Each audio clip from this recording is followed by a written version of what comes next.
Support printing Qur'ans for non-Muslims. Just £1 per copy. Contribute now for endless rewards. Link in the description. Assalamu alaikum guys, and welcome to another episode of Smile to Jannah. As I'm sure you're now aware of everything that's going on in Southport, where a 17-year-old Cardiff born of Rwandan heritage, whom the police has now revealed to be Axel Rudakubana, who neighbours have said that the family are heavily involved with the local church. In other words, they are Christian. He has now been charged. So because of this, far-right guys were attacking mosques, they were attacking the religion of Islam. So my question is, now that he is Christian, are you going to still be consistent? Which church is going to be stoned and protested out of? Will Tommy Robinson and the far right be consistent with their outrage, or will they try to bury this under the carpet and call it some sort of conspiracy? That being said,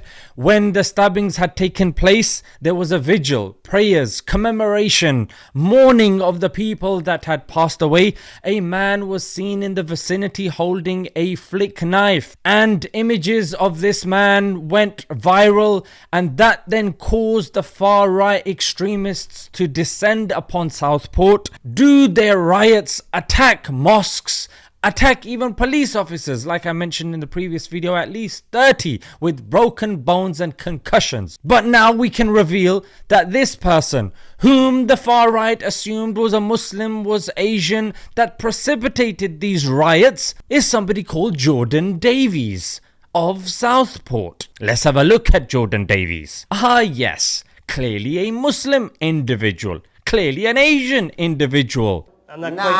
What these knuckle-dragging racist fools did was they got catfished by their own racism. They assumed from this video that he was Asian. But what we saw afterwards was absolute mayhem in Southport. Yeah, we saw... Again, I can't show these clips because I showed them in the last video and it's got age restricted, which is basically YouTube's way of killing a video. But we saw not only the riots, but we saw the mess that came the day after, and the local community were helping clean it up. And the masjid, the mosque that was bricked, stoned, fireworked, the wall that was destroyed, the community in the following day were helping to rebuild it. Just goes to show that the far right are trying to claim the white identity, but I would say majority of the white identity is much smarter than these knuckle dragging fools. So now the question arises, all these people that were rioting, they're clearly not Muslim. According to them, they're clearly not atheist, they are Christians. So my question would be, are they going to be put forward to prevent because of their extremism? Are we now going to ask who and which vicar, bishop radicalized them? Are we going to label Tommy Robinson as an extremist who again precipitated this? And of course, not forgetting the likes of Andrew Tate, whose account was one of the 4 that falsely said that the perpetrator was, well, the original 17-year-old was an illegal migrant, because he's been pandering a lot to the far right because who knows, maybe he's trying to stay relevant, maybe he's fallen off the wagon, what can be said? But because of his involvement and false involvement in this, it caused a riot which eventually led to the attack of a mosque. So yeah, which church did these people attend? We're not going to be asking these questions because these were the same individuals that, because of the Leeds riots and the Manchester incident, they were saying, hey, police are being attacked. Why would you want to attack police? But it's these people that have attacked more police than the whole year that we've been seeing the pro-Palestinian protests. Yes, the protests that even Suella Braverman were calling hate protests, but you will never see her now mentioning and calling these hate protests as well. Just goes to show these people are just trying to earn their power and their next pay packet through divide and conquer. This is what they've been doing since day one.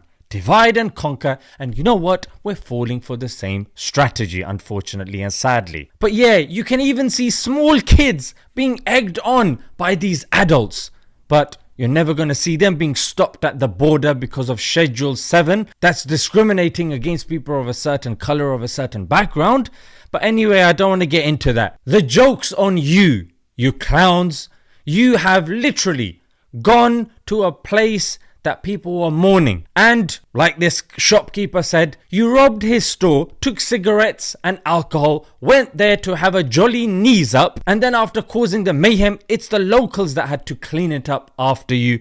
And lo and behold, what we find afterwards, the thing that started it all was one of your own guys. Yes, hey, you can see a woman saying, he's a patriot, he's one of us. So what? Girls have just been stabbed, you fools. Can you put your skin color to one side? Did you ask Jimmy Savile's religion when he committed what he committed? Did you ask Harvey Weinstein's religion? Even though people were mentioning his religion, but then again, they were labeled as anti-Semites. Just seems very convenient anytime something happens that is remotely carried out by a brown guy or somebody that associates to a religion other than Christianity. Oh ho ho ho. The T word gets brought in. You know what? We're bored of this hypocrisy. Our prayers and our thoughts are with the people mourning.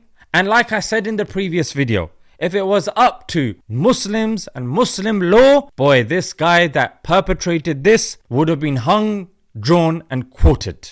It's as simple as that. Him being slung in prison is not good enough for taking the lives of so many kids, of so many little innocent children, and attempting to take more as well. Let's leave it there, guys. Until next time. Assalamu alaikum.